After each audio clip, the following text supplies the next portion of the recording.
Ang aklat ni Ezra. Ang haring nakaupo sa trono ang magbibigay utos sa paglaya ng mga Hudyo, ang pagbabalik ng pag-asa.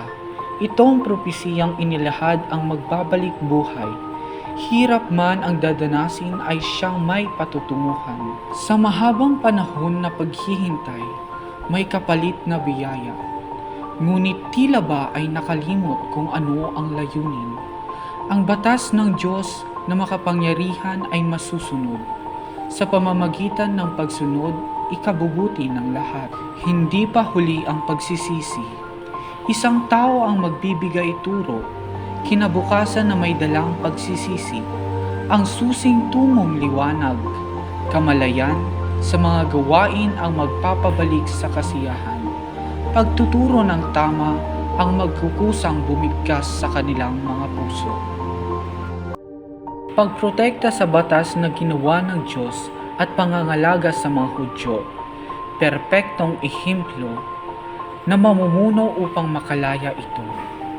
Ang misyong iniatas sa Kanya ay nagawa ng tagumpay. Tulong ng pagsisikap, pananalig, pagtitiwala at pagsunod ay tagumpay. Maging matuwid kahit may hamon sa buhay, alang-alang sa salita ng Diyos.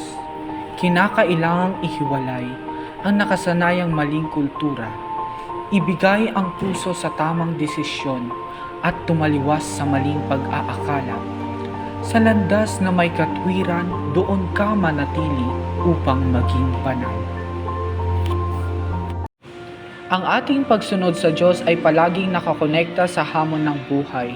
Kinakailangan nating magbalik loob sa Kanya sapagkat tayo ang nangangailangan sa Kanya. Sa ating panahon, laganap ang pagkitil ng sariling buhay sapagkat hindi nila maiayos ang kanilang mga sarili sa tamang landas dahil hindi nila nakikita ang pagmamahal ng Diyos para sa kanila. Patuloy mong hanapin ang iyong sarili mula sa liwanag ng saya sa buhay. Buuin mo paunti-unti ang iyong sarili nang mahanap mo ang tunay mong tahanan sa buong may kapal na lumikha ng lahat.